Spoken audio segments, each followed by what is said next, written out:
Class 10th KPK chapter name tangents to a circle और इसकी review exercise number 10 को हम सॉल्व करेंगे, जिसका पहला क्वेश्चन है at the end of each question 4 circles are given, fill in the correct circle only. यानी कि हर एक सवाल के साथ 4 पॉसिबल आंसर्स जो हैं वो गिवन है।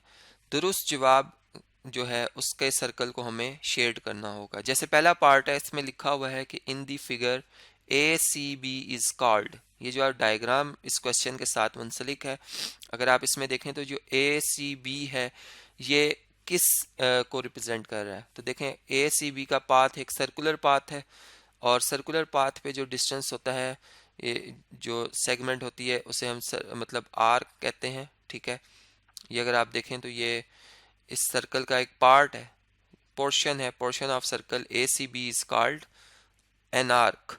तो ये एक आर्क है।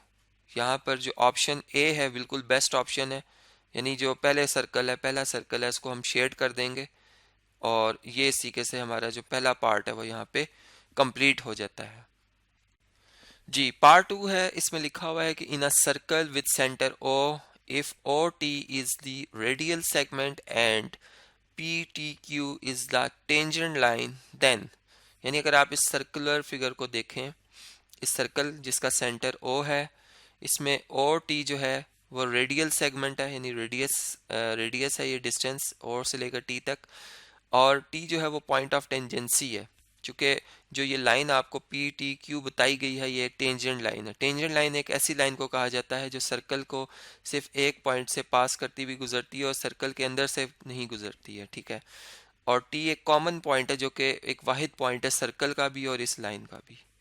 हमने ये देखना है कि कौन सा रिलेशन इसमें इन चारों ऑप्शन में एग्जिस्ट करता है। तो याद रखें कि tangent line and radial segment are perpendicular to each other. हमेशा 90 का एंगल बनाते हैं पॉइंट ऑफ टेंजेंसी पे, रेडियल सेगमेंट भी और टेंजेंट लाइन भी। तो ये परपेंडिकुलर होते हैं, जो कि किस ऑप्शन में लिखा हुआ है। अगर आप देखें तो यहाँ पर जो पहला ऑप्शन है ये परपेंडिकुलर का सिंबल है, जबकि ये सिंबल पैरेलल का है। तो परपेंडिकुलर जो है हमने तो उसको उस ऑप्शन को टिक करना है या उसे शेड करना है। तो ये जो पहला सर्कल है इसको मैं शेड कर दूंगा, ये हमारे इस सवाल के हिसाब से बेस्ट आंसर होगा या बेस्ट ऑप्शन होगा। तो इसी के से प्रॉब्लम हमने अंडरस्टैंड की। नेक्स्ट है पार्ट नंबर 3, इसकी स्टेटमेंट है कि two tangents drawn to a circle from a point outside it are of dash in length. यानी कि अगर एक सर्कल है, जैसे ही आपको नजर आ रहा है जिसका सेंटर O है, अगर दो टेंजेंट्स एक पॉइंट जो कि सर्कल से बाहर है, फर्ज करें यहाँ पर है ये P पॉइंट, इससे ड्रॉ किए जाएंगे, तो वो आपस में उनकी जो आपस में जो टेंजेंट्स का डिस्टेंस आपस में जो टेंजेंट्स की मेजरमेंट है वो क्या होगी। ठीक है, वो हमने यहाँ पर अंडरस्टैंड करनी है। तो याद रखें वो हमेशा बराबर होती है। यानी अगर इस P पॉइंट से एक टेंजेंट लाइन ड्रॉ करता हूँ मैं, जो इस सर्कल को एक पॉइंट पे आकर टच करती है, यानी यहाँ से पास करती हुई गुजरती है टेंजेंट लाइन, और सर्कल के इंटीरियर से टेंजेंट नहीं पास करता, याद रखिएगा। इसी तरीके से इस P पॉइंट से एक और टेंजेंट लाइन हम ड्रॉ करते हैं जो कि इस सर्कल के लिए है, और दूसरे पॉइंट पे मतलब इसको इस पॉइंट सर्कल के इस पॉइंट T से पास होती हुई गुजरी है। तो ये जो P से लेकर T तक डिस्टेंस होगा, एग्जैक्ट P से लेकर S डिस्टेंस का ये बराबर होता है। ठीक है, ये थ्योरम में हमने ये बात पढ़ रखी है कि इसका प्रूफ ये है कि अगर आप O पॉइंट से S को ज्वाइन कर दें तो जाहिर बात है यहाँ पर 90 का एंगल आप बनाएंगे, चूँकि किसी भी पॉइंट को लाइन से जब ज्वाइन किया जाता है तो परपेंडिकुलर ड्रॉ किया जाता है। इसी तरह O को अगर आप T से ज्वाइन करते हैं, और चूंकि हमने बात पढ़ भी रखी है कि परपेंडिकुलर होते हैं ये जो टेंजेंट लाइन और रेडियस है, चूंकि OS रेडियस है और T भी रेडियस है, और T पॉइंट ऑफ टेंजेंसी है इस टेंजेंट का, और PS जो है S जो है वो इस दूसरे टेंजेंट का पॉइंट ऑफ टेंजेंसी है। तो radial segment point of tangency पे हमेशा परपेंडिकुलर होते हैं। ठीक है, तो ये एक तो हमें बात यहाँ से समझ आ रही है। दूसरा, जब हम O को P से ज्वाइन करेंगे तो ये देखिए दो राइट एंगल ट्राइंगल्स बन गई हैं, जिनमें राइट एंगल के सामने वाली साइड जो हाइपोटेन्यूज साइड है, ये इन दोनों ट्राइंगल्स की कॉमन हाइपोटेन्यूज साइड बन जाएगी, जो कि इस ट्राइंगल में भी आ रही है, इसमें भी आ रही है।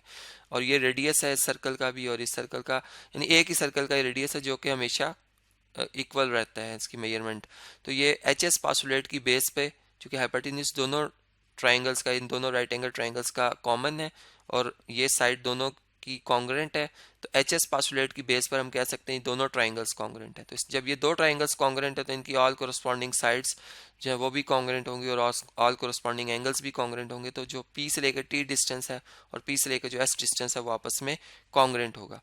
इसलिए यहाँ पर हम इक्वल जो ऑप्शन आ रहा है बी, यानी कि सेकंड वाला जो ऑप्शन है, इसको मार्क कर देंगे, ये बिल्कुल बेस्ट ऑप्शन है। और यहाँ से हम इस बात को जो है वो अंडरस्टैंड भी कर सकते हैं कि क्यों इक्वल है। ठीक है, इसको हम थ्योरम के ज़रिए मतलब इसको लॉजिकली प्रूव भी कर सकते हैं, जैसे मैंने कुछ लॉजिक्स आपको बताए, लेकिन डिटेल में थ्योरम अगर आप स्टडी करें तो उससे ये बिल्कुल आपको ये एग्जैक्ट क्लियर हो जाएगी बात कि ये इक्वल होते हैं। तो इस तरीके से ये हमारा प्रॉब्लम जो है वो सिंप्लीफाई हो गया। नेक्स्ट है जी क्वेश्चन नंबर 2, जिसकी स्टेटमेंट है कि in the diagram B is a point of tangency, find the radius R of circle with centre C. देखिए ये एक सर्कल है जिसका सेंटर है सी पॉइंट, बी जो है इसमें वो पॉइंट ऑफ टेंजेंसी है, यानी ए पॉइंट से एक टेंजेंट लाइन जो है वो ड्रॉ की गई है और ए से लेकर बी तक का जो फासला है वो है 80 फीट का। ठीक है, हमने रेडियस ऑफ द सर्कल यानी ओ से लेकर ये जो बी तक का फासला है जिसे हम रेडियस कहेंगे ये कैलकुलेट करना है। और हमें ये इंफॉर्मेशन दी गई है कि ए से लेकर यहाँ एक पॉइंट हम इसको चलें डी पॉइंट कह देते हैं कि ए से लेकर डी तक का जो फासला वो 50 है। तो हमें बेसिकली रेडियस जो है इस सर्कल का मालूम करना है। सोल्यूशन स्टार्ट करते हैं, थोड़ी सी इंफॉर्मेशन को अरेंज कभी करते हैं इसमें। देखें हम ये बात जानते हैं कि ए से सी जो डिस्टेंस है, ए से सी जो डिस्टेंस है वो स्प्लिट हुआ है A D plus D C के। ठीक है, डी सी के। अब ए से जो सी है वो तो हमें नहीं पता, लेकिन हम ये जानते हैं कि ए से डी जो फासला है वो 50 है, 50 फीट है, और डी से सी जो है वो रेडियस के बराबर है। एक तो इन्फॉर्मेशन ये हमारे पास आ रही है। दूसरी इन्फॉर्मेशन ये आ रही है कि जो ए से लेकर बी तक का डिस्टेंस है वो कितना आ रहा है, वो 80 फीट आ रहा है, वो 80 फीट आ रहा है। एक इन्फॉर्मेशन हमारे पास ये भी है। तो देखें अगर हम देखें तो ये एक ट्राइंगल नज़र आ रही है हमें, जिसमें चूँकि पॉइंट ऑफ टेंजेंसी और जो टेंजेंट होते हैं मतलब जो रेडियल सेगमेंट होता है और टेंजेंट लाइन होता है पॉइंट ऑफ टेंजेंसी पे हमेशा परपेंडिकुलर होते हैं। यानी यहाँ पर जो ट्राइंगल हमें नज़र आ रही है ये एक राइट एंगल ट्राइंगल है। ठीक है, एक तो हम इसके बारे में ये बात कंफर्म कर रहे हैं कि ये जो ट्राइंगल ए बी सी है ये क्या है, is a right angle triangle, right angled triangle, angled triangle. इस पे हम पैथागोरस थ्योरम जो है वो अप्लाई कर सकते हैं। हम लिखेंगे by using Pythagoras theorem, Pythagoras theorem.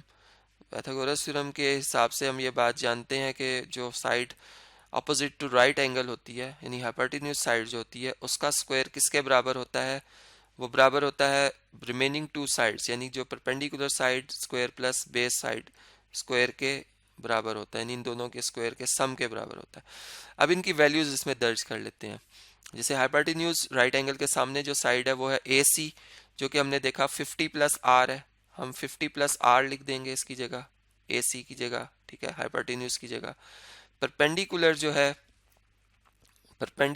है वो हमें बताया हुआ है वो है आर।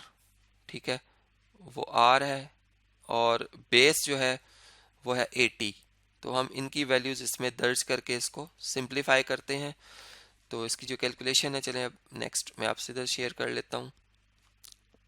देखें 50 प्लस आर का स्क्वायर ओपन करना है, तो इस पे ए प्लस बी होल स्क्वायर का फार्मूला ओपन कर लेते हैं। 50 का स्क्वायर होता है 2500। ठीक है, यहाँ से हम इसे कंफर्म भी कर सकते हैं। चलिए मैं कैलकुलेटर से इसको आपसे भी शेयर भी करूँगा। आर का स्क्वायर और फिर 2 times product of first and second term, तो ये 100 आर हो जाएगा। 2 इंटू 50 100 इंटू आर। जबकि दूसरी तरफ आर स्क्वायर प्लस 80 का स्क्वायर होगा 6400, 6400।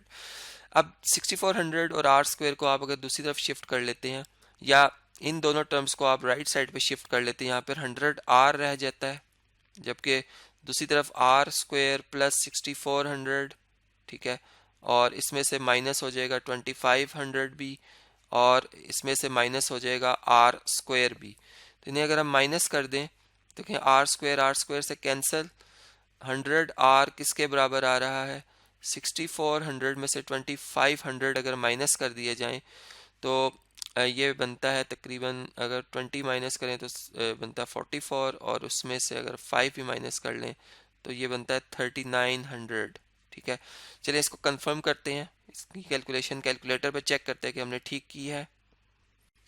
जी, जैसे मैं अभी आपसे बात कर रहा था कि 50 का स्क्वायर लेंगे तो क्या आता है, यहाँ से देख सकते हैं 2500। ठीक है, हमने असल में चेक करना है कि 6400 में से अगर हम माइनस करते हैं 2500 तो आंसर आता है 3900, जो कि बिल्कुल ठीक है। R square is equal to आ जाएगा 3900 डिवाइडेड बाय 100। तो 3900 को 100 से डिवाइड करते हैं, आंसर आता है 39 और फीट, चूँकि जो क्वेश्चन में यूनिट बताए गए हैं वो फीट्स में बताए गए हैं। तो इसी के से ये प्रॉब्लम जो हमने अंडरस्टैंड की, इस सर्कल का जो रेडियस है वो हमें कैलकुलेट करना था, जो कि कितना आ गया है, 39 फीट आ गया। तो इधर हम लिख देंगे radius of circle is equal to 39 feet. तो ये प्रॉब्लम जो है हमारा वो कंप्लीट हो जाता है। जी, नेक्स्ट प्रॉब्लम है क्वेश्चन नंबर 3। इसमें लिखा हुआ है कि in the figure BP is a tangent to the circle with centre O, given that angle APO is equal to 33 degree, find angle PBA। यानी ये सर्कल है एक और इसका सेंटर O है, इसमें जो BP है ये एक टेंजेंट लाइन है, यानी ऐसी लाइन जो सर्कल को सिर्फ एक पॉइंट पे पास, एक पॉइंट से यानी पास होती हुई गुजर रही है और सर्कल के अंदर से नहीं गुजर रही। ठीक है, और साथ में बताया गया कि जो एंगल P पॉइंट पे बन रहा है इंटरनल, ये एंगल जो है ये है कितना जी, 33 डिग्री है। आपने एंगल जो यहाँ पे बन रहा है PBA, बल्कि PBA, ये एंगल जो है, इसको मैं डार्क कलर में शेड कर देता हूँ, ये एंगल जो है ये आपने कैलकुलेट करना है। अब इस एंगल की मेजरमेंट हम किस तरीके से कर सकते हैं, देखें हम ये बात जानते हैं कि ये जो ट्राइंगल हमें इस टाइम नज़र आ रही है ये एक आइसोसेलेस ट्राइंगल है। आइसोसेलेस ट्राइंगल वो होती है जिसके टू साइड्स इक्वल होती हैं। ठीक है, अब ये आइसोसेलेस इसलिए है कि इसकी जो साइड OP है और जो साइड O है दोनों रेडियस हैं, radius of the same circle, इसलिए ये दोनों साइड्स बराबर होंगी इस ट्राइंगल की, और इनके आमने सामने जो एंगल बन रहे हैं वो भी बराबर होंगे, यानी ये एंगल भी फिर 33 डिग्री के इक्वल होगा। ठीक है, तो एक तो ये बात हमें यहाँ से समझ आ रही है। सोल्यूशन अगर हम लिखते हैं तो हम लिखेंगे जो मैयर एंगल यानी ये P है और जो मैयर एंगल A है वो आपस में बराबर होंगे।